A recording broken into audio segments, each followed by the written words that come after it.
Nos gusta lo rural y cada semana viajamos al pueblo para buscar la esencia, los secretos y las mejores historias de cada espacio rural.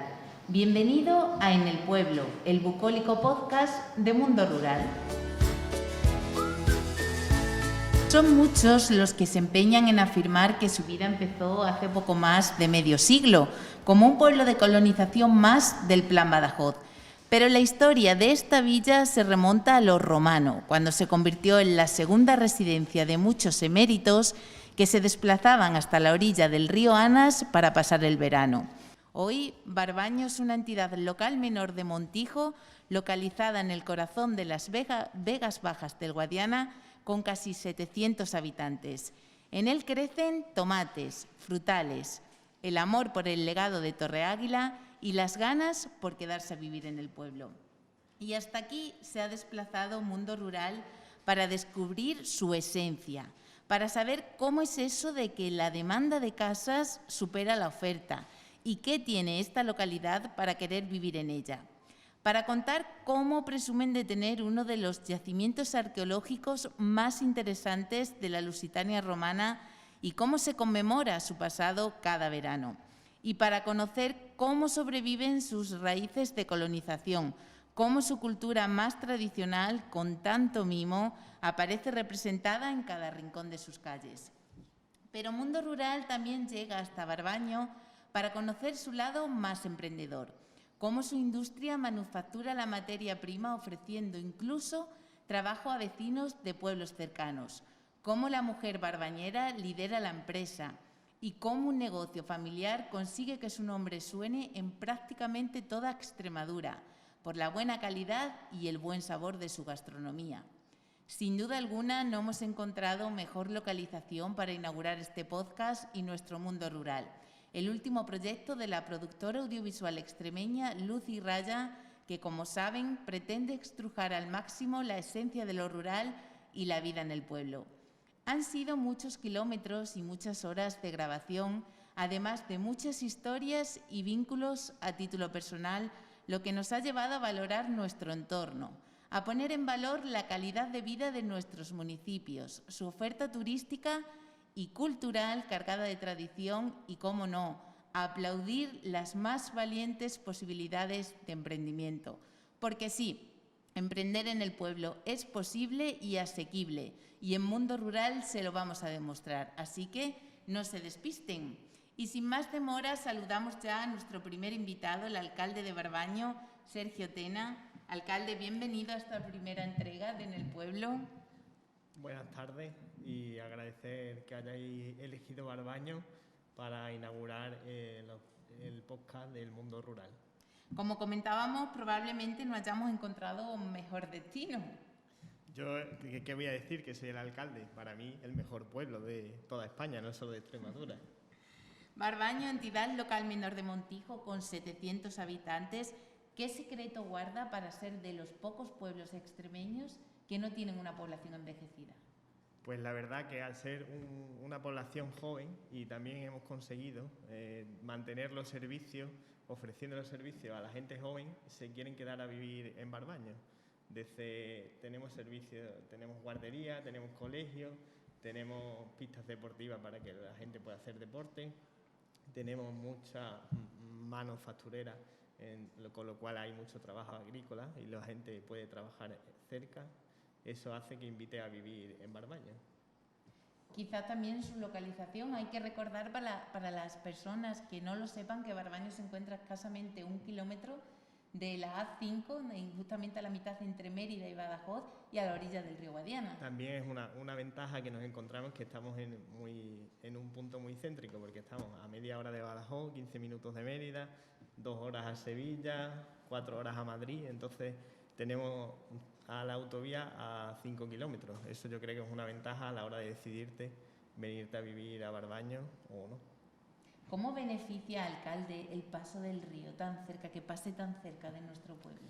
Pues la verdad que gracias a que el río Guadiana pase cerca se ha podido desarrollar la agricultura y el mundo del regadío, que es lo que más prospera en los pueblos. Donde hay regadío, al final se crea muchísimo más empleo que en la zona del secano y se puede vivir mejor y la gente tiene trabajo. Entonces es donde las personas pueden realizar su proyecto de vida, porque al final necesitamos trabajar para poder... Si tienes el trabajo cerca y puedes quedarte en tu pueblo, yo creo que la gente prefiere quedarse en su pueblo si tiene el trabajo que ellos quieren, que les gusta. Hablaremos a lo largo de este podcast de todos esos beneficios que nos da la oferta laboral de Barbaño, pero quiero que nos centremos un poco en la geolocalización de Barbaño. Es decir, tenemos el río muy cerca, eso nos da alegrías cada verano, cada temporada con esa fruta de hueso, pero también nos ha dado sustos. Sí, en el año 2012 tuvimos un pequeño susto que al final no pasó nada. Desalojaron el pueblo porque el río, bueno, no llegó a entrar en el pueblo, pero nos dio cerca con la mano y por precaución se decidió desalojar el pueblo y estuvimos 2 noches fuera de nuestro pueblo.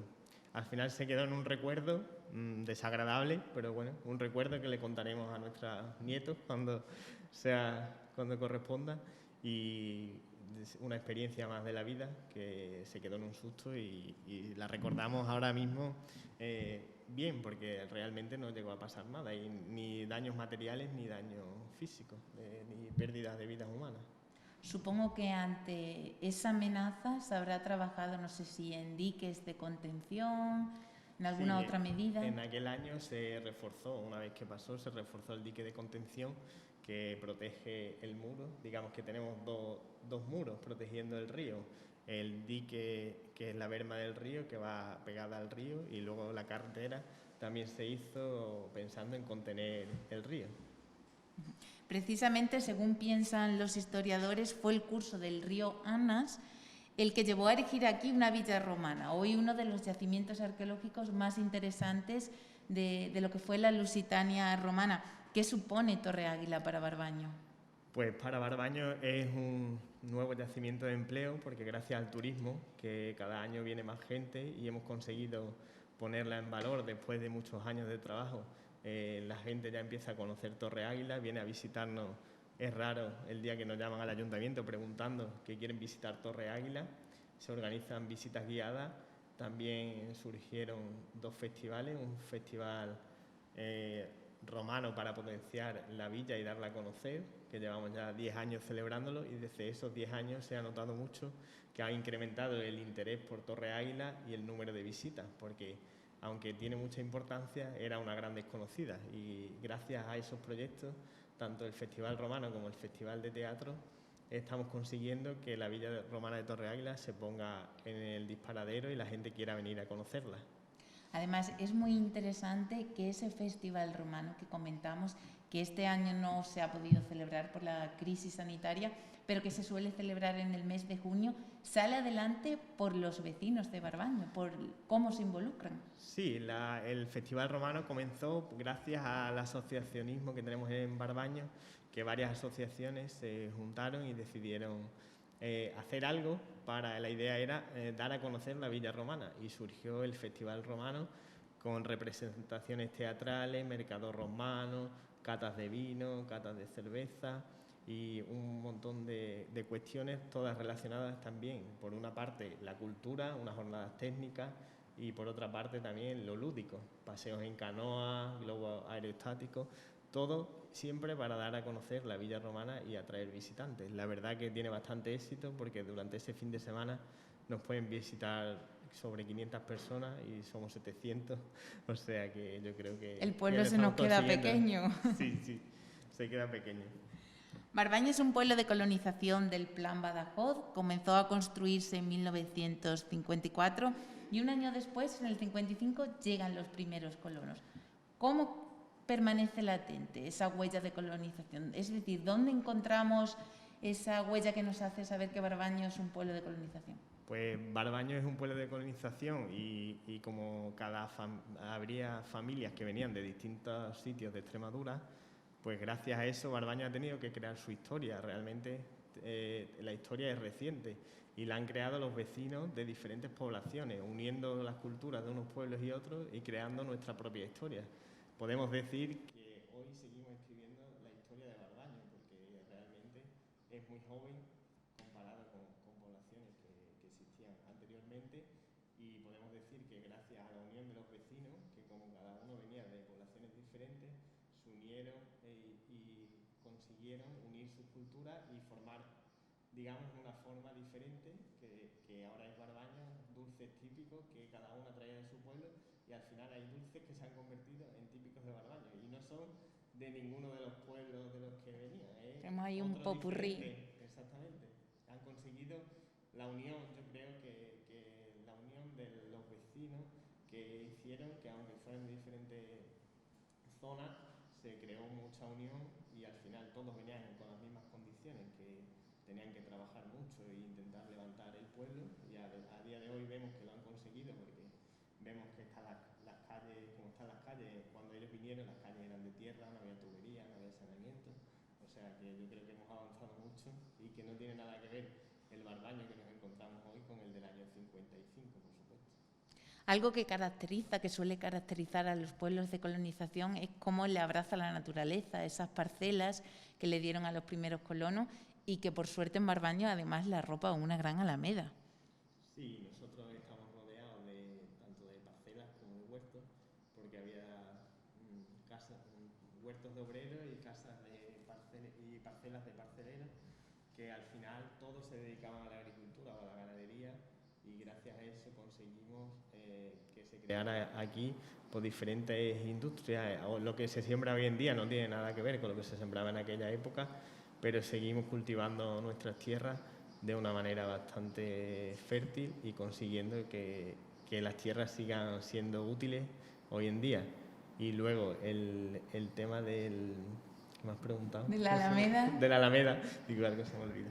En la Alameda, pues sí, porque la verdad que es un parque natural que tenemos a 1 minuto, que se puede ir andando desde Barbaño, es muy espacioso, tanto para practicar deporte, para ir con los niños. Hoy, con el problema que tenemos, la verdad que para mantener distancia y estar al aire libre es una joya que tenemos y que tenemos que aprovechar y disfrutar de la naturaleza. No hace falta que vayamos a ningún sitio para dar un paseo y respirar tranquilidad y aire puro, lo tenemos a 1 minuto. ¿Cuántos quisieran las personas de ciudad tener eso a 1 minuto de casa, verdad? Yo creo que en este confinamiento se ha puesto en valor el mundo rural y que somos unos privilegiados, siempre lo he pensado y lo sigo pensando, por vivir en las poblaciones pequeñas, porque podemos disfrutar de viviendas con bastante espacio y también pues de plazas, de jardines, donde todos nos ponemos en común nuestras cosas, a la Alameda, que también es un espacio de recreo, donde la gente se va de campo para cuestiones familiares, de cumpleaños o cosas así. Volviendo un poco a la arquitectura típica de un pueblo de colonización, si miramos el skyline de Barbaño, vemos que están esas casas blancas, características, pero también vemos casas de nueva promoción que se nos están quedando pequeñas o cortas. No sabemos muy bien cómo identificarlo. ¿Qué está pasando en Barbaño con las casas? Pues la verdad que Barbaño es un pueblo que se está quedando sin vivienda. Bueno, no que se esté quedando sin vivienda, las viviendas que tenemos están todas ocupadas y tenemos que construir viviendas nuevas. Estamos en proceso porque ya no teníamos terreno, ya hemos conseguido preparar un terreno donde se va a poder construir viviendas y dentro de poco tiempo empezaremos a construir nuevas viviendas, porque la verdad que tenemos una demanda grande cuando en la mayoría de los pueblos lo que está pasando es lo contrario. Entonces para mí es un orgullo como alcalde que la gente se quiera quedar a venir en Barbaño, y ya no solo barbañeros y barbañeras, sino también gente de otras poblaciones que quieren venir a Barbaño a vivir. Alcalde, probablemente le estén escuchando otros alcaldes de otros pueblos que estarán diciendo qué envidia, cuál es el secreto para que los barbañeros y las barbañeras se sientan tan orgullosos de su pueblo. Pues la verdad que yo creo que es algo especial que tenemos los barbañeros, porque todo el mundo que nos conoce dice, es que los de Barbaño somos barbañeros, yo no tengo otra palabra para decirlo, pero sí dicen que somos muy, muy unidos, que todos los de Barbaño nos juntamos, incluso aunque seamos de diferentes edades. Normalmente en otros pueblos las personas que se juntan con su pandilla de su edad, pero nosotros aquí salimos con todas las edades, y eso es una cosa que nos envidian amigos que yo tengo de otras poblaciones, que dicen que eso no pasa en muchos pueblos, y aquí nos unimos todos, y si llega la feria y tenemos que estar unos más mayores y otros de menor edad, estamos juntos sin ningún tipo de problema, y yo creo que el secreto es la unión, que somos todos a intentar ayudarnos unos a otros y también que tenemos buenos servicios para ofrecer a los vecinos. Sergio Tena, alcalde de Barbaño, muchísimas gracias por habernos acompañado esta tarde y especialmente por habernos acogido como unos vecinos más. Larga vida a Barbaño. Muchísimas gracias a vosotros por elegir Barbaño para inaugurar este podcast y estáis invitados a venir cuando queráis, y a todos los oyentes también los invito a que vengan a visitarnos cuando ellos consideren oportuno. Muchísimas gracias. Claro que sí, ese mensaje es el que tenemos que enviar a todos nuestros oyentes que nos están escuchando desde casa, que tienen que venir a Barbaño. Y continuamos en este podcast en directo, rodeados de los vecinos de Barbaño que se han querido desplazar hasta este salón cultural, hasta este centro cultural, entre los que se encuentra una invitada muy especial. Hoy se persona ante nuestros micrófonos como secretaria general de Cultura de la Junta de Extremadura, pero también como una apasionada del legado de Barbaño. Y es que nuestra próxima invitada guarda muy buenos recuerdos de las excavaciones de la Villa Romana de Torreáguila. Miriam García Cabezas, bienvenida a tu casa. Muchas gracias. Antes de charlar sobre esa experiencia personal, tenemos que saludar a otra pieza clave del yacimiento en la actualidad, Ana María Mira, guía turística de Torreáguila. Ana María, ¿cómo estás? Muy bien, muy buenas tardes. Miriam, me dirijo primero a ti para que contextualicemos tu historia en Torreáguila. ¿Cómo es eso de que la que hoy es pieza clave en la Consejería de Cultura, Turismo y Deporte de la Junta de Extremadura llegase hasta Barbaño en verano con su pincel, su protección solar, sus planos dispuesta a excavar? Pues nada, mi vida laboral ha estado prácticamente ligada en su totalidad a la arqueología. Yo soy de formación arqueóloga. Y bueno, casi siempre he trabajado de autónoma, pero surgió la oportunidad de poder participar como monitora en escuelas taller. Entonces eché la solicitud y una de las opciones era poder trabajar en la Villa Romana de Torreáguila, enseñando a trabajar como auxiliares de arqueología a 10 chicos y chicas, no solamente de aquí de Barbaño, que había varios chicos, sino también de otros pueblos de la comarca. Y bueno, me seleccionaron y aquí pasé pues 2 años trabajando, y no solamente en el yacimiento, en el campo, sino que aquí en el pueblo, conociendo pues a todos sus vecinos y vecinas prácticamente, porque armábamos muchos aleos, el 10 personas con los diferentes monitores, que además éramos bastantes, porque no solamente era arqueología, sino otras especialidades que pasaban por aquí. Y bueno, la verdad es que muy buenos recuerdos y muy buenas amistades, y también pues conocer la dinámica de este pueblo tan activo como es Barbaño. Sergio, el alcalde, lo ha explicado muy bien y creo que se refleja bastante bien en ese avance poblacional que ha tenido Barbaño y que veníamos comentando anteriormente de camino hasta aquí, que año tras año va aumentando la población de la localidad. Yo creo que es por algo. Al final la gente nos gusta vivir en sitios tranquilos, pero que no dejen de tener también actividades alternativas, atractivos, como puede ser la Villa Romana de Torreáguila, y todas esas características las cumple Barbaño. Así es que igual que la gente se viene a vivir aquí, pues yo también pasé 2 años felices aquí y me queda muy buen recuerdo, y bueno, pues siempre que vengo, pues muy bien acogida y con ganas siempre de volver. Miriam, como arqueóloga, ¿cómo se llega a la posibilidad de que debajo de una parcelita, sin más, una de tantas, tenemos un tesoro romano guardado? Bueno, pues al final la parte de la arqueología es todo parte de una casa que está en pie hace ya 20 siglos, ¿no? 21 siglos prácticamente, y esa casa se destruye, va quedando cada vez sepultada debajo de la tierra, y llegaron los años 80 y nivelando unos terrenos pues salieron algunos restos arqueológicos. Por aquí estaba un arqueólogo, Germán Rodríguez, que fue el que se dio cuenta de que ahí había algo y que las máquinas no podían avanzar, y fue ahí cuando se encontró esos restos arqueológicos, que sí que es verdad que aunque no estaban firmemente documentados, pero yo sé que aquí en el pueblo a esa zona se le conocía como el tesoro. Casi todos los yacimientos arqueológicos tienen unos nombres populares o bien en la toponimia oficial que vinculan con un yacimiento. Por ejemplo, hay algunas fincas que se llaman Los Dados. No es porque haya dados, sino porque hay las pequeñas teselas de los mosaicos, que son lo que están hechos los mosaicos, y al final los niños los encontraban y decían, vamos a jugar a los dados. O los duros, porque la gente encontraba las monedas negras y decía, los duros negros, al final la finca de los duros. O al final eso le llamaban el tesoro, la gente de aquí lo podrá decir mejor, o sea que algo había ahí, pero no estaba en pie, no estaba documentado. Y gracias a la obra, que muchas veces son la parte que destruyen también nuestra historia, pero son también la parte que descubren, gracias que también hay esas obras, pues se descubren los yacimientos y el pasado que ha tenido pues esta ciudad. Mientras contaba esa anécdota, Ana María sentía con la cabeza... Sí, porque siempre le hemos dicho el tesoro. Yo desde pequeña siempre he escuchado el tesoro, a las personas mayores el tesoro, y sería por eso, por lo que dice ella, porque había un tesoro dentro de la villa, un gran tesoro.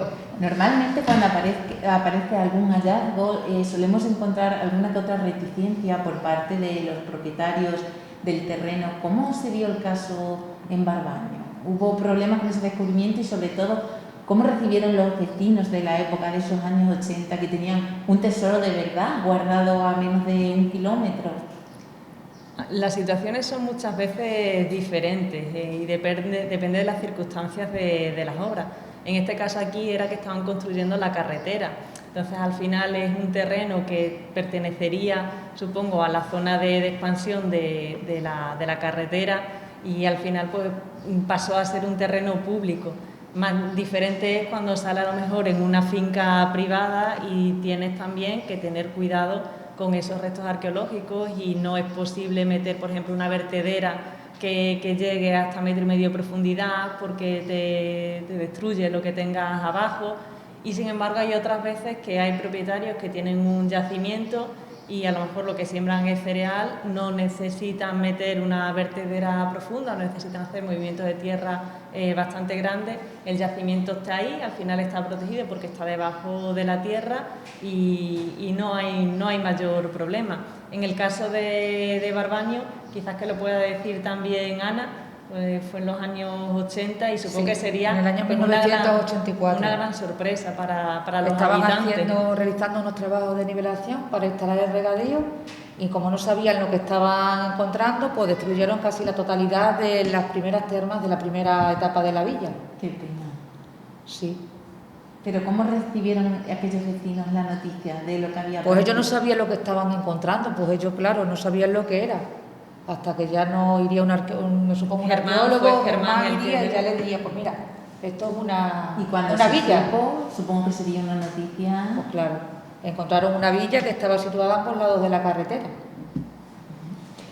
Ana, tú que eres la encargada de recibir a los visitantes que llegan hasta Torre Águila, cuando llegan y vienen a algo desconocido, porque es cierto que en Mérida no le sabemos su historia de memoria, cuando llegan a Torre Águila, ¿qué pinceladas le das para contextualizar lo que fue la villa dentro de Lusitania? Pues mira, yo cuando llegan a la villa le hago una pequeña introducción y le digo que una villa es una gran extensión rural cuyas edificaciones forman el centro de una propiedad agrícola. Le digo que sus habitantes se dedicaban al cultivo de olivos, de vid y de cereales y el dominus era el amo de la villa que vivía allí junto a sus esclavos y trabajadores, que está situada a 1 kilómetro de la localidad de Barbaño y muy próxima a 2 calzadas romanas que unían Mérida con Lisboa. Como ha dicho Miriam anteriormente, fue descubierta en el año 1984. Tiene una superficie aproximadamente de 30.000 metros cuadrados y aún falta por excavar una tercera parte. Es decir, que el tesoro lo tenemos todavía falta por venir lo mejor, como dice Germán. Y también te puedo comentar que está dividida en 3 etapas fundamentales. La villa del siglo I, la villa del siglo II al siglo III y la villa del siglo IV. Porque hay que recalcar que la villa estuvo ocupada durante un periodo muy largo de tiempo, sí, muy cerca de la época. Yo creo que sobre el del siglo I hasta el siglo VIII, pero después de Cristo aproximadamente. Durante todo ese periodo de tiempo se ocupó... Eran diferentes dueños. Y eso hizo que se reconstruyera la villa. Primero hicieron una gran villa, después la villa se fue, como se suele decir, se quedó en la ruina. Y después volvieron otra vez a construir la villa.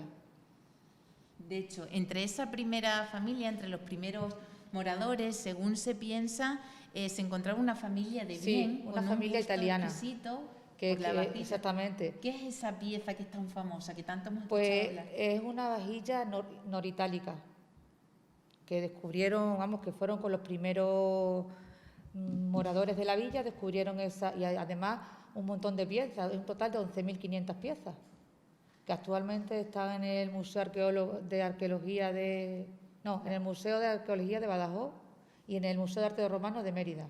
Están todas esas piezas, cada una en su sitio.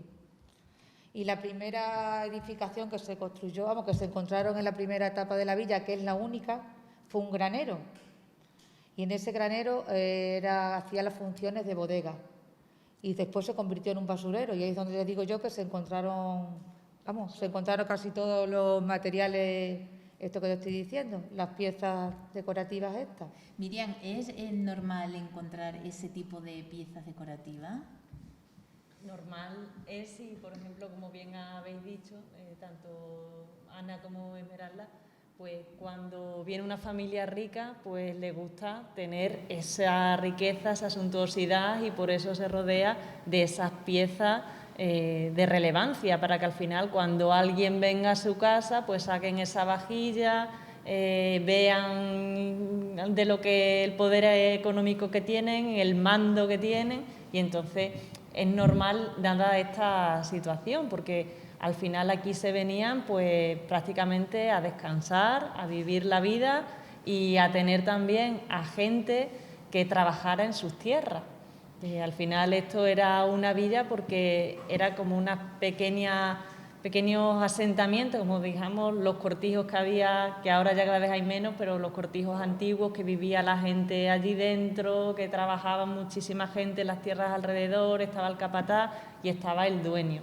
Y el dueño pues tenía esas piezas, pues esa suntuosidad que marcaba y esa extrañeza de la vajilla de ese tipo de material, que no es normal aquí en esta zona. Hablábamos de las tierras que cultivaban y tenemos que hacer especial hincapié en que el paisaje que vemos ahora en Barbaño, repleto de frutales, de árboles frutales, no tenía nada que ver con el paisaje de la época. Entonces veíamos olivos, viñedos, y eso nos ha llevado a tener otra joya dentro del yacimiento. Eran tierras muy fértiles y estaban ligeramente elevadas para protegerlas de las crecidas del río Ana, como tú has dicho anteriormente, el río Guadiana. La amenaza siempre la hemos tenido ahí. Exactamente. La historia está siempre ahí. Es así. ¿Y qué tenemos ahí, esa joya que comentábamos, que tan especial hace el yacimiento? La joya del yacimiento es la sala estival, que es una sala donde el domino y su familia se resguardaban de las altas temperaturas del verano. Se conserva íntegra de forma excepcional. Es decir, que tiene su Sí, techo. además dentro de la estancia había como unos, ¿cómo te diría yo? Para entrar el mármol, unos agujeritos para entrar el mármol para que la estancia estuviera todavía más fresca. Más fresquita. Que ese mármol se ha perdido con el paso del tiempo. Y luego también esa estancia se convirtió en un basurero posteriormente. Pero es cierto, Ana, que cuando se entra ahí se nota todavía fresquito. Se da gusto entrar ahí, sobre todo con llamará, estas altas temperaturas. Supongo que eso llamará mucho la atención de las personas que lo visitan. Exactamente. Es que es muy curioso, además que es muy bonita la estancia. ¿Hay alguna otra sala estival semejante en la península ibérica? Por ejemplo, en la Casa del Mitreo, aquí al lado, en Mérida, ahí también hay alguna sala que se denomina sala estival. Lo que pasa es que no es de las mismas características exactas que en Torre Águila, al final cada uno pues tiene su metodología, pero sí que es verdad que la posibilidad de transitar por la sala estival no existe en la Casa del Mitreo, entonces ahí el visitante de verdad experimenta lo que sería trasladarse 20 siglos atrás y ponerse en el lugar de aquella familia que, como hacía tanto calor fuera, pues se iba y se quedaba allí descansando tan a gusto, que es lo que nos pasa cuando vamos a ver la Villa Romana. Yo cuando hemos ido con algunos amigos, pues era verano, o en el festival en Anniscalis, que algunas veces también he venido con gente y cuando llegas allí a ese sitio, pues la gente, no, espérate.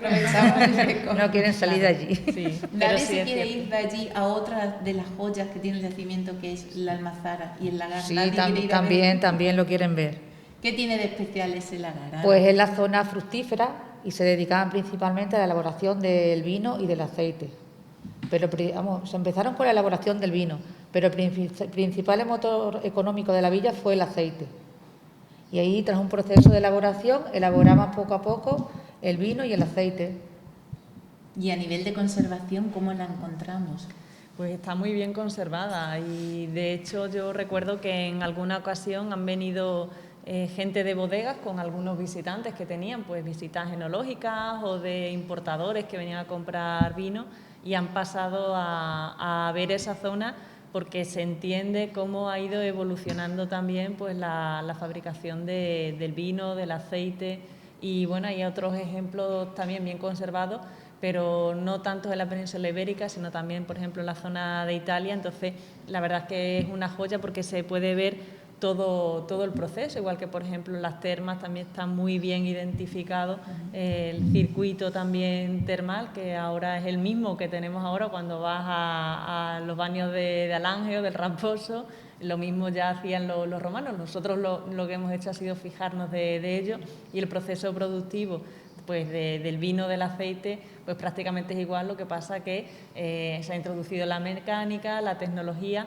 y ahí se ve pues verdaderamente bien. Digamos que el visitar la villa romana de Barbanio pues te hace tener una idea de toda la vida en su más amplio sentido de la palabra, de la vida romana, tanto la parte más residencial, por ejemplo, en esa sala estival, como la parte productiva de la zona de la Almazara o, por ejemplo, el granero, que después bien ha dicho que se convirtió en basurero, la zona de las termas también como zona residencial, luego la evolución ya más en la época visigoda, ¿no?, de cómo cambia y empiezan a introducirse las zonas ya más ligadas al culto y bueno, es un buen ejemplo recomendable de visitar para ver cómo funcionaba una villa y cómo era la vida y sentirlo pues en nuestras propias carnes, que al final muchas veces eso es lo que más se valora en la parte del turismo hoy por hoy, que no solamente sea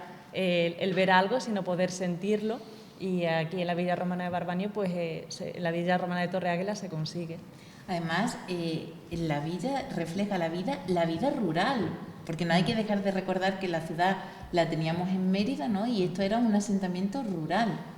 Sí, efectivamente. Aquí además, fíjate, antes ha comentado Ana el tema de las vías romanas que comunicaban con Lisboa. Exactamente. Y en esta zona de aquí es cierto que se tiene documentado que hay más o menos una villa con similares características o parecida a Torre Águila cada 500 metros. Entonces, verdaderamente te muestra cómo las ciudades estaban ubicadas en la zona céntrica donde confluían varias vías romanas que después se dispersaban por toda la península, pero a lo largo de esas vías, aprovechando las tierras fértiles, que aquí, bien lo habéis dicho, el Guadiana, el río Ana, pues era riqueza y esa riqueza no se podía abandonar, o sea que era necesario que se cultivaran las tierras y que hubiera alguien que gobernara esas tierras, y es lo que significa la villa, el mundo rural. El trabajo, pues igual que hoy, pues se hace aquí. Ana, Miriam, vosotras que conocéis también la villa, ¿cuál es vuestro rincón favorito? El mío, el de las termas. ¿Por qué? Porque me encanta el circuito termal. Es que yo me imagino lo bien que tenían que estar los romanos en su época, bañándose allí en las diferentes bañeras. A mí me encanta, Aparte que me gusta mucho el spa, pues yo me lo imagino que estoy allí bañándome en las bañeras. ¿Y Miriam? Pues quizás que al lado de la zona de la Almazara, que hay una higuera y se está allí muy fresquito también, y está allí sentadita en un muro, y la verdad es que se está tranquilo, se está a gustito y se domina además toda la parte de la villa, así es que, pero bueno, que yo también me apunto a las termas, es lo mejor. Un ratito en cada sitio y ya está, y luego para refrescarse a la sala estival. Exactamente. Para terminar, ¿qué mensaje enviaríais a las personas que nos están escuchando desde casa para que no dejen de venir a conocer Torre Águila? Pues yo quiero invitar ya a la reapertura de la Villa Romana de Torre Águila, que es uno de los ejemplos más representativos que tenemos de yacimiento romano de las Vegas Bajas de Guadiana, y que puedan disfrutar de este recurso turístico, cultural y artístico que tenemos en la comarca y de los tesoros que albergan allí. Claro que sí, que vengan a visitarnos y a vernos. Exactamente. Pues sí, bueno, coincido con Ana y lo que he comentado anteriormente, ¿no? Es una manera de poder visitar en primera persona, recorrerlo a pie, la villa romana de Torre Águila, de comprender cómo era la vida en el mundo rural y además de hacerlo de la mano de personas como Ana, que están muy bien preparadas, que entienden el funcionamiento de la villa, que además están vinculadas también aquí a Barbaño y que lo sienten como algo propio, que fue también una parte del proyecto que desarrollé en su día y que han continuado cada uno de los proyectos, de que es necesario que la gente del pueblo conozca lo que tiene entre manos, que lo quiera, que lo valore, que lo aprecie y que lo promocione como lo hace Ana, como lo hace el resto de la gente que nos acompaña hoy aquí o el mismo ayuntamiento, ¿no? Porque sin duda alguna es la mejor fórmula para conservarla, el saber apreciarla, ¿no? Exactamente. Miriam García Cabezas, Ana María Mira, muchísimas gracias por habernos acompañado y sobre todo por enseñarnos a querer Torre Águila. Pues nada, a Muchas vosotros. gracias a ti. Gracias. Y a vosotros por invitarnos a este primer programa.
Contábamos al principio que Barbaño se construyó en 1955 como un pueblo de colonización dentro del Plan Badajoz.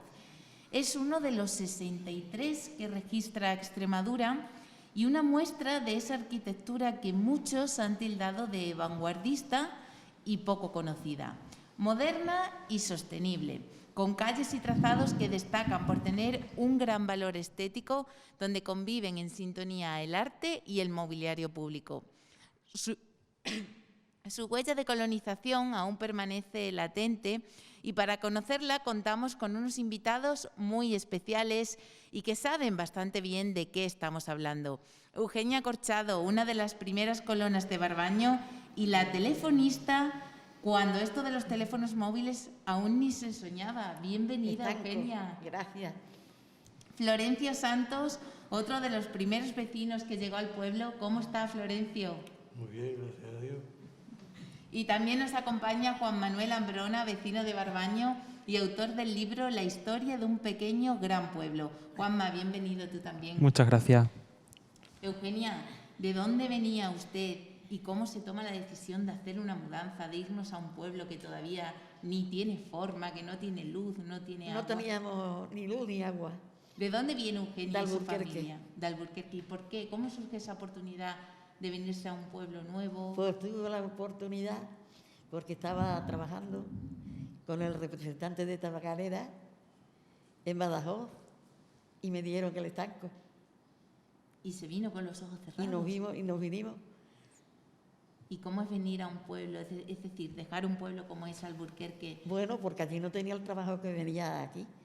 Es decir, que por trabajar y por poder sacar sí, adelante a sí, la sí, familia... por estar mejor que estaba allí. Supongo Por eso nos vinimos aquí. Supongo que una historia muy similar tendrá la familia de Florencio. Mis padres se vinieron aquí al puente de Lobón a trabajar con unos burros. Cuando hicieron el puente de los suspiros. Cuando hicieron el túnel del canal y se fueron allí y nos apuntamos a la parcela. Y yo he conocido a la guerra. ¿Y cómo era el Barbaño de aquel entonces? El Barbaño del año 1955. Oh, no tenía ni luz ni agua, pero estábamos muy bien en el sentido de que tenía mucha leche, que había mucha leche, la gente trabajaba, tenían caballos, tenían vacas y se vivía bien. Mejor que en los pueblos que no estaban trabajando. Es decir, que en Barbaño, sin luz, sin agua, vivíamos mejor que en Alburquerque. Sí. Y si había ese ganado, supongo, Eugenia, que las calles no estaban asfaltadas. Claro. ¿Cómo eran las calles de Barbaño? Bueno, Eran de tierra. esta mañana compartíamos con nuestros seguidores una foto de la calle La Virgen, que la calle La Virgen es una calle muy especial, Eugenia. Sí. ¿Por qué? Vamos a contárselo a nuestro público. ¿Por qué era tan especial la calle La Virgen? La calle La Virgen. Porque es donde se paseaba, ¿no? Porque ahí había un paseo todas las noches así. Ah, sí. Como no había... Yo pensé que era porque fue la primera calle que se hizo en el pueblo. Sí, así estaba. La calle de La Virgen, por las noches, paseando la gente ahí. La gente salía a pasear ahí después de un día muy largo de trabajo. Sí. Porque hay que recordar que esto de los pueblos de colonización... Pero es que los colonos tenían unos cuantos de hijos, bastante, todo. Y se ponía así el pueblo. Se llenó de vida. Y creo que eso lo sabe muy bien también Juanma, que ha investigado mucho sobre ello, ¿no? Sí, se llenó de vida sin darse cuenta. Ellos llenaron estas calles de vida que estaban vacías, la verdad. Hablábamos ahora mismo de la calle La Virgen, Juanma, parece ser que fue la primera calle que se hizo. Es la primera que se conoce como el trazado principal de la población. No obstante, se realizan al mismo tiempo distintas unidades de actuación urbanística, pero el primer trazado se hace como la calle La Virgen y su centro social, lo que se llama la Plaza de España, el Ayuntamiento, y posteriormente ya se proyectaron las distintas artesanías que conforman hoy la Plaza de España. Y encontramos casas de parcelero y casas de obrero, ¿no? Encontramos dos tipos de viviendas, las casas de obrero y las casas de parcelero. Cada una, por el rol, por llamarlo de alguna manera, que le tocaba a cada uno, pues tienen unas dimensiones y unas características diferentes, porque cada una de ellas se ajustaba a unas necesidades distintas. El obrero necesitaba quizás menos espacio, porque no tenía asignada ninguna parcela, y el parcelero, pues, tenía un patio mucho más grande, porque, digamos, se encargaría de las tareas principales de la agricultura, y sí tenía esa necesidad de tener ese ganado necesario para el cultivo de las propias parcelas. Eugenia, ¿a usted qué le tocó? ¿De parcelero o de obrero? No, yo vine de estanquera, para abrir el estanco. Y luego le dieron a mi marido el teléfono. Bueno, el correo. Y correo, eso le iba a preguntar. Sí. Luego ya se examinó y aprobó para correo. Y estaba pero el correo no lo tenía, no le daba la jornada, tenía media jornada. Entonces ganaba parcelita. Y entonces me dieron un huerto y una casa. ¿Y cómo era esa casa? Una casita como la de los obreros. Más chiquitita, Más chiquita que la de los parceleros. ¿Y cómo se iba al huerto? Porque tenemos que pensar que muchas de las personas que venían a colonizar Barbaño no sabían trabajar unas tierras de regadío, ¿no? Bueno, pues mi marido iba a correo, llevaba las cuentas de teléfono, le daba clase también a chiquillos, le enseñaba hasta las 4 reglas, colocó unos focos en Telefónica, porque se los pedía, que entonces Telefónica no estaba automatizada y estaba muy mal. Y luego cuando mis hijos fueron mayores, ya no pudieron entrar. Entonces, a ver, que nos enteremos en casa. La historia de Eugenia comenzó con un huerto muy chiquitito y el estanco. Sí. Y luego iba él y eso para nosotros. Tenía de todo, de fruta y hortalizas. Y iba por las tardes, cuando podía, y lo arreglaba. Y después fue cuando llegó la oportunidad del teléfono. ¿Cómo ha cambiado el cuento en eso, Eugenia? ¿Cómo era antes lo de la línea del teléfono? Cuando entraba una llamada, ¿qué pasaba? Pues tardaban mucho en dárnosla.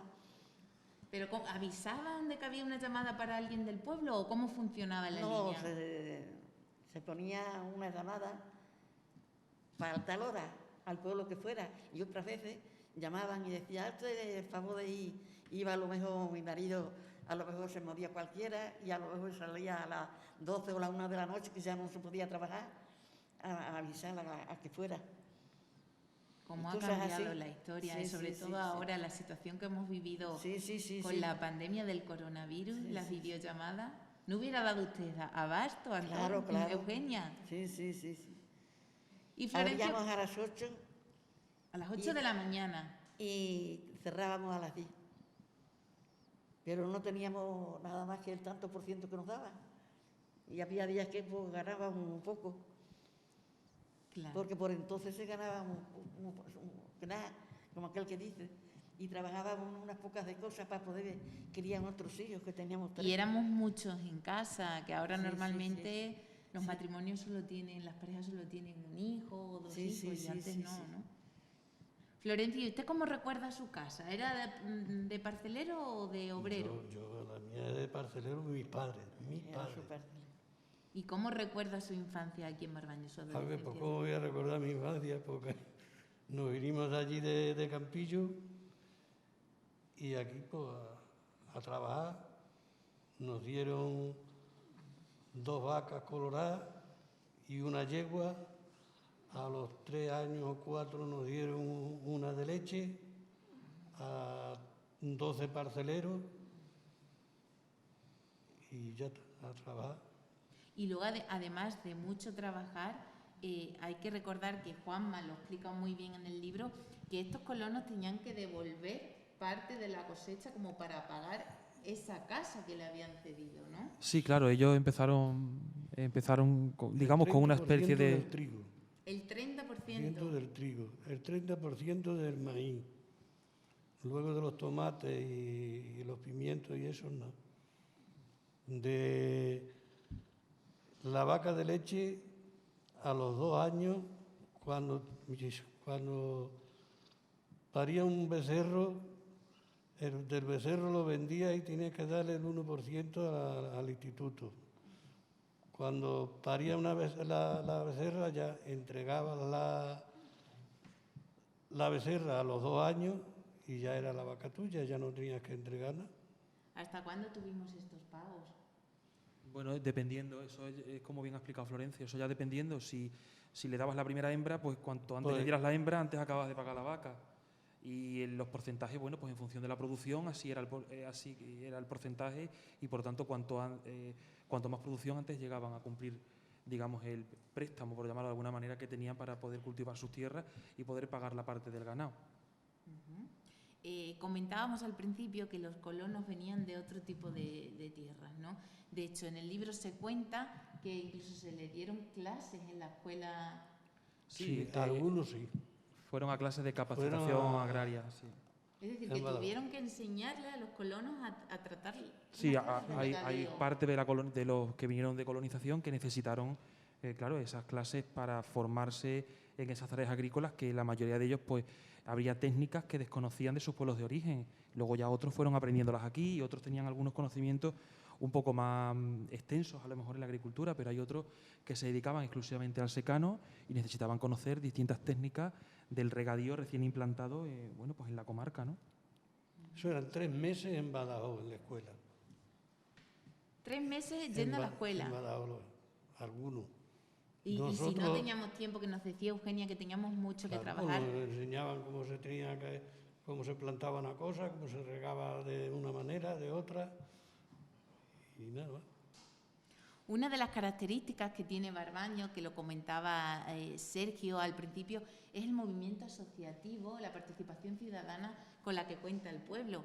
¿Siempre ha pasado así desde que se fundó? Pues mira, yo cuento lo que me cuentan y al final este pueblo se coloca en un lugar estratégico quizás que ni siquiera le correspondía construirse en el sitio en el que se construye. Desde el primer momento su proyecto es peculiar por el lugar en el que se enclava, por la forma y las cosas como van ocurriendo a la hora de edificarlo, y quizás lo más peculiar de todo es que la gente vino dispuesta a formar un pueblo, a tejer un tejido asociativo extenso desde el minuto 1.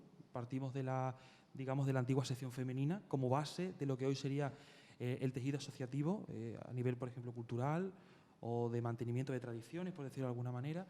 Y eso se ha sabido conservar con el paso de los años, porque a mí me impacta mucho cuando la gente, ya que vino de obreros o colonos como Florencio o como Eugenia, y ya no dicen en mi pueblo, sino que consideran a Barbaño su pueblo. Cuando ya se cambia ese término es porque su raíz ha cambiado y ese tejido asociativo ha ido entrelazándose entre unos y otros, y sin darse cuenta hay colectivos que salieron y hoy ya no están, y otros que aparecieron y hoy siguen perdurando en el tiempo. Mencionabas la sección femenina. Eugenia, ¿cómo la recuerda usted? ¿Formó parte de ella? La sección femenina. Sí. Sí, estaba ahí en la plaza. Sí. ¿Y qué recuerdos tiene? A ver, pues muy bien, venían y estaban aquí muchísimo tiempo, ahora en el verano, y todas las chiquillas iban a bailar, y una señora de ahí frente estaba de jefa del baile, la Ana Dopino. ¿Y cree que ha cambiado mucho Barbaño? Sí, sí, sí. Hombre, ya ha cambiado bastante. Bastante porque ahora mismo ya se va toda la gente por allá en la discoteca y ya se va toda la gente, ya por la noche no hay nadie por aquí, y es distinto, ¿no? Las matanzas aquí de los parceleros, se ponía de una casa a otra, madre mía, iba toda había otra cosa. De la juventud. Se mataba y todo el mundo... De una matanza a otra se iba. Y tenían muchos hijos. Pero eso se ha acabado ya. Pero eso se ha acabado. Cada muchuelo es olivo. Al final, por suerte o por desgracia, esa característica que estamos comentando ha cambiado en todos los pueblos. Además ya no se mata. Ya no se hacen tantas matanzas.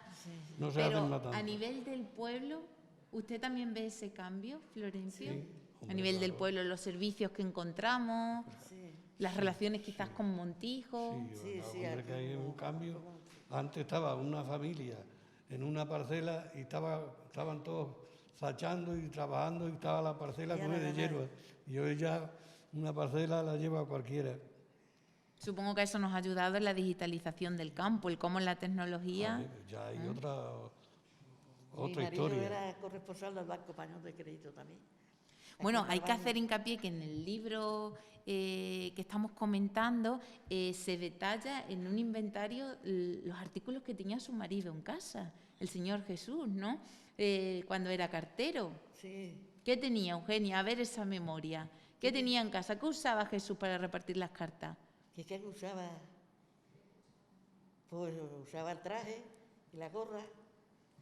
De Montijo, estaba en Montijo. Y luego ya lo diseñaron a Puebla, hasta que se jubiló. Cartero y maestro escuela, que también daba escuelas de noche. Que he enseñado a muchísima gente. Yo lo aquí. poco que sé me lo enseñó él. Se lo enseñó Jesús, el marido de Eugenia. Por las noches. Aquí los de esta edad, a casi todos los Todo, enseñó. él fue. Las 4 reglas. ¿Qué era eso de las 4 reglas, Eugenia? A ver, por sumar, leer, o sumar, dividir, restar, multiplicar. Esas 4 y más sabía. Es lo que había. Y todos lo sabían. Bueno, a mí hubo a quien los preparó, para los que se fueron a la Telefónica, los preparó él. Anda. Juanma, Él trabajaba mucho y luego recogía la leche por la mañana y todo. Iba a las 6 de la mañana a recoger Por la mañana leche a del recoger la pastelero. leche. sin duda alguna, mucho Para poder trabajo criar a mis hijos. para poder sacar Porque adelante esa una familia. cosa, un cachito de un lado, otro cachito de otro cachito. Si fuera como hoy, estaríamos millonarios. Lo que se gana hoy.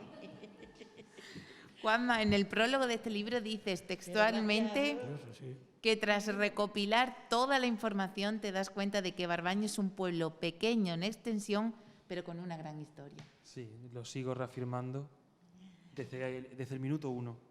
Esto del libro surge como realmente surge por iniciativa. Me incita mucho uno de los hijos de Eugenia, porque mantenemos muchas veces charlas, nos ponemos a hablar de distintas cosas del pueblo y surge la idea de, oye, ¿por qué no se documenta un poquito esto?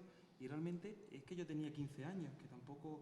Y yo fui escribiendo lo que me fueron contando. Hoy a lo mejor quizás lo hubiera hecho de otra manera, he tenido oportunidad de documentarme de otra manera con el paso del tiempo, pero eso empezó siendo una cosa de niño y que sin darnos cuenta se cruzó el 50 aniversario de Barbaño por medio, el ayuntamiento decidió publicarlo y sí que hemos ido descubriendo poco a poco, como te comentaba antes, que desde el minuto 1 Barbaño, por la localización que tiene y por la decisión de ponerlo aquí, ya parte con una historia distinta quizás al resto de pueblos de colonización, hasta en su propia arquitectura, ¿no? La arquitectura de vanguardia de ese momento, como comentábamos en distintas jornadas que hemos tenido de la colonización con la Junta de Extremadura, ¿no?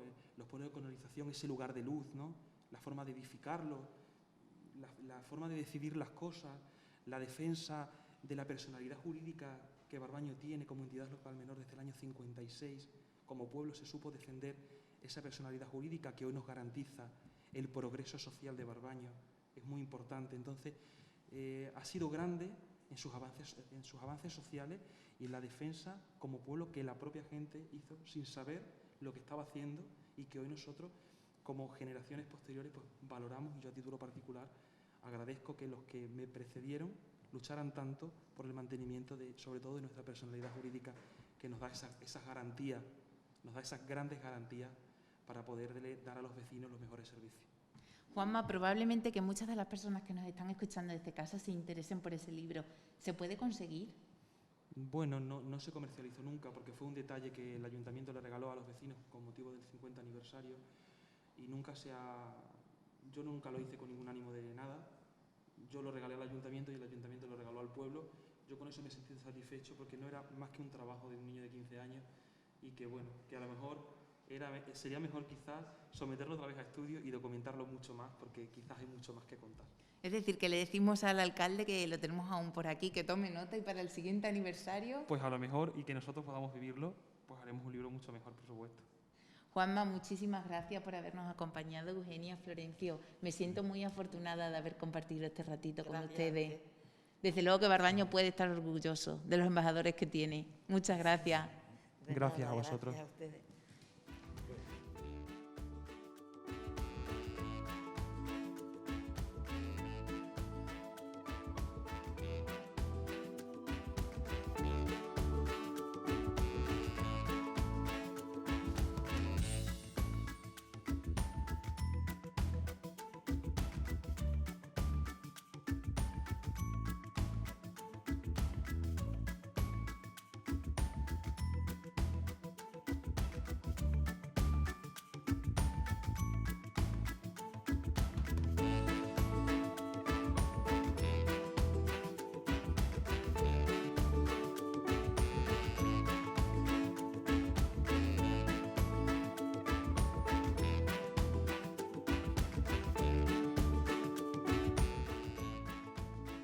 Continuamos en esta tarde veraniega en Barbaño, donde también nos han acogido. Y como comentábamos hace solo un momento, hablábamos del paisaje, ese paisaje tan diferente al que contemplaron nuestros antepasados romanos, donde hoy se erige Barbaño.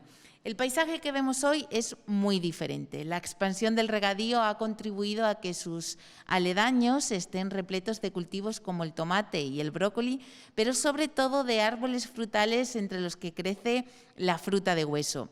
De este paisaje y su evolución sabe mucho Teresa Delgado, gerente de Frutas Cora. Tere, bienvenida. Hola, buenas. Bueno, Frutas Cora probablemente la empresa más grande de Barbaño y liderada por una mujer. Enhorabuena. Gracias. Bueno, no estoy yo sola, está mi marido y mis hijos. Yo sola no estoy. ¿Cómo surge la idea de crear una central de fruta? Pues la idea surgió porque teníamos un huertito, teníamos un huerto del ayuntamiento y claro, la fruta había que sacarla. Mi marido trabajaba en el Mercamadrid, entonces incluso en el mismo huerto la preparábamos, comprábamos unos papeles que nos vendían en Talavera, como lo de las magdalenas que yo les decía, y ahí la preparábamos, la encarábamos un poquito, le lavábamos la cara y así lo mandábamos para Madrid. Y luego ya compramos nosotros unas tierras y eso ya era mucha fruta para prepararla en el momento. Entonces hicimos una nave. Y bueno, ya que estamos, ya le vamos a hacer las cámaras. Y ya que estamos, hicimos otra nave al lado y ya llevamos ahí 16 años casi. Ya que estamos se nos ha ido de las manos. Se nos ha ido de las manos, exactamente. Parece impensable cuando ahora vemos cómo funciona una central de fruta, además una central de fruta grande, porque trabajan muchas personas. se nos hace impensable que antes se pudiera manufacturar la fruta así, en el momento. Sí. ¿Cómo se recuerdan esos días de trabajo? Pues no era fácil, porque cuando empezamos nosotros ahí arriba teníamos unas mesas enormes y, claro, no teníamos máquina. Entonces, ¿qué hacía? Aquí había una mujer y aquí había 3 o 4 calibres con distintos alveolos y aquí también. Entonces, la mujer que estaba aquí compartía con esta lo que había aquí y la que estaba aquí, pues otras 3 o 4 cajas. Iba esta caja, esta aquí y aquí, ibas colocando donde podía. Un Tetris. Exacto. No es como ahora que, bueno, que la máquina ya la saca por peso y te la va repartiendo a cada mujer en su cajón y bueno, ya tiene cada una sus preparos allí, nada más que para ir colocando y montando y paletizando. Supongo No que tiene eso nada que ver. ha ayudado mucho esa digitalización que comentábamos del campo, ¿no? Sí, Y cómo claro. la tecnología ha ido, que Claro. incluso se puede apreciar perfectamente en la historia de esta empresa. Sí, claro. Claro, al principio se trabajaba en cajitas. Ya te digo, un chico cogía la caja, te la ponía aquí, la mujer la vaciaba y echaba la caja para atrás, había otra persona que la quitaba y otra caja y así. Ahora son en palón, tú metes el palón en la máquina y ya la máquina se encarga de repartirla, de lavarla, de cepillarla, de secarla y por su calibre, por su peso, la va echando en sus distintos cajones. En ese huerto que comentabas, Tere, que teníais el huertito familiar al principio, ¿qué fruta encontrábamos? Peras, ahí había antes peras, ahora hay ciruelas. Ahora hay ciruela. Sí. Es que te lo comentaba porque hemos hablado de una evolución a lo largo del tiempo, pero también hay que reseñar que esa evolución ha pasado también de trabajar solo la fruta de hueso a también cultivo de otoño-invierno, ¿no es así? Sí. ¿Cómo se ha dado ese paso y por qué? Bueno, pues será por la demanda, porque ahora estamos de moda comer brócoli y debe de ser por eso. Porque antes por aquí no se sembraban y ahora están hasta junio recogiéndose en el campo. Supongo que también eso es un respiro para la empresa, el poder seguir con su línea de trabajo durante muchos más meses. Sí, lo que pasa es que nosotros directamente no la trabajamos aquí, nosotros las compramos en el campo y las mandamos fuera. Nosotros solamente hacemos como de intermediario. En este caso, de momento no las tocamos. ¿Cómo es, ahora que estamos en plena campaña, cómo es un día a día en Frutas Cora? Pues este año es un poquito distinto. Este año es distinto porque, aparte de la pandemia esta, a España, a Brasil le ha cerrado las puertas para la ciruela. Entonces, este año no quiere ciruela española. Entonces es distinto. Entonces no es como el año pasado. Yo te he hablado del año pasado y eso era que solo me hacía falta llevarme el catre allí. Claro. Porque, claro, tenemos que especificar que muchos de nuestros oyentes no lo sabrán, que desde Frutas Coras y muchas otras centrales de fruta que tenemos a los alrededores de Barbaño, exportamos fruta a Sudamérica. Sí. Por la situación que vivimos con el coronavirus, ¿qué ha pasado? ¿Qué ha dicho Brasil? No, pero no es por el coronavirus. Ahí es algo de política y dicen que por una cura. Eso es política entre dos señores, uno español y otro de allí, de Brasil, y lo que sea tienen entre ellos que no lo arreglan. Porque si no, eso ya lo deberían haber arreglado antes en invierno, no a la hora de que el agricultor recoja, que ahora ya no hay precio, que ya están las centrales abarrotadas, porque aquí en España no se puede vender tanto, claro. Las grandes centrales, no la mía, yo te hablo de las grandes centrales, pues como, por ejemplo, a Brasil no pueden sacar, si yo saco 2 contenedores de la semana, ellos sacan 10. Y si ahora no pueden llevarlo allí, a algún sitio hay que llevarlo. Entonces, ¿qué está pasando? Pues bajos precios otra vez para el agricultor, como el año pasado, y cámaras abarrotadas, se están tirando y, bueno, pues un año malo. Va a ser un año malo. Va a ser un año malo, Sí. pero un año en el que también se ha demostrado que el campo es el que ha seguido funcionando. Sí, es decir, claro. cuando se han parado el resto de servicios, El campo es para el que adelante. sigue Claro. dándonos de comer y es tan Exacto. importante para el mundo Claro, rural. por eso los políticos se tenían que apretar una mijita y cuidar a los agricultores, porque hay mucha gente alrededor. Si yo ahora mismo tengo mi central parada, tengo a 20 personas mínimas en casa, cuando podían estar dando muchas horas. Eso te quería preguntar, Tere, ¿cuántas personas trabajan en Frutas Cora? En plena campaña alrededor de unos 20 personas, es una central pequeña, yo te hablo que es una central pequeña y bueno, la gente que trabaja con nosotros está muy contenta. Ahora, ¿Esas ¿quién 20 sería? personas son de Barbaño? ¿Son? No, hay gente de Lobón, de Montijo, de aquí de Barbaño, vienen, bueno, pues normalmente se quedan siempre las viejas, las que ya llevan muchos años con nosotros, pero bueno, hay algunas que, bueno, que han estado estudiando una cosa, pues este año no puedo ir, pues no pasa nada, entra gente nueva, y ya te digo, vienen de los pueblos de alrededor. Y tanto tú como tu familia, ¿no? Hacíamos hincapié que es una empresa familiar, tanto tú como tu familia sois conscientes de que muchas personas pueden seguir viviendo en el pueblo por el trabajo que le dais. Es decir, que Frutas Cora permite luchar contra esa despoblación, que no nos tengamos que ir a la ciudad y dejar el pueblo en el que hemos crecido para poder seguir viviendo. Bueno, nosotros le ayudamos algo, no es, nosotros solamente son los 2 o 3 meses de verano, pero claro que les ayudamos, porque aunque para ganar un dinero tienes que dar muchas horas, pero bueno, si no, no te van a dar nadie nada, ni aquí ni en ningún sitio, claro está. Nosotros ayudamos en algo, en lo que podemos, pero hay más cosas.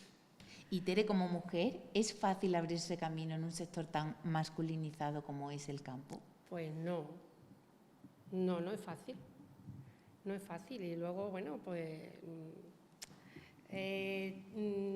vamos a ver, nosotros no estábamos acostumbradas a, ¿cuántas mujeres ves tú montar una carretilla descargando un remolque? Es cierto, porque a pesar de que en la fábrica suelen trabajar muchas mujeres, Sí. casi todas suelen estar en la línea de trabajo, ¿no? Sí, bueno, pues yo tengo a una mujer que está haciendo lo que hacen los chicos, que ella anda con el toro y ella también paletiza. O sea, fleja los palés y los queda bien preparaditos. Yo procuro evitar montarme el toro. Lo procuro, pero bueno, si no hay más remedio, pues también lo hago. Claro que sí, necesitamos más mujeres como tú, Tere. Sí, claro que sí. Más valiente que yo, sí.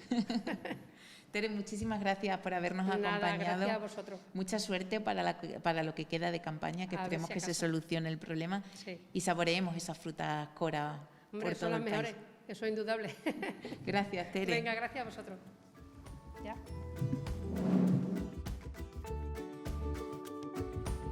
Tenemos que marchar, no sé si a casa o a probar esas ciruelas de frutas Cora. De lo que no cabe duda es de que nos llevamos el mejor recuerdo de Barbaño, la esencia de un pueblo dinámico y joven donde reina la tranquilidad y la calidad de vida y donde no faltan las ganas de emprender y quedarse a vivir aquí. Y cómo no, la esencia de unos vecinos que acogen al visitante como uno más hasta el punto de haber conseguido que nos sintamos como en casa. Ya saben, no pierdan la oportunidad de venir a Barbaño, a conocer Torre Águila, a descubrir todos sus secretos de colonización, su entorno natural, la Alameda, comer las delicias del Corral del Rey, la ciruela de frutas Cora y tampoco se pierdan todos nuestros contenidos disponibles ya en nuestra web mundorural.tv y nuestros perfiles en redes sociales. Volveremos a escucharnos muy pronto, como siempre, desde el pueblo. Mientras tanto, sean felices y disfruten de nuestro tesoro más preciado, nuestro mundo rural. Hasta pronto.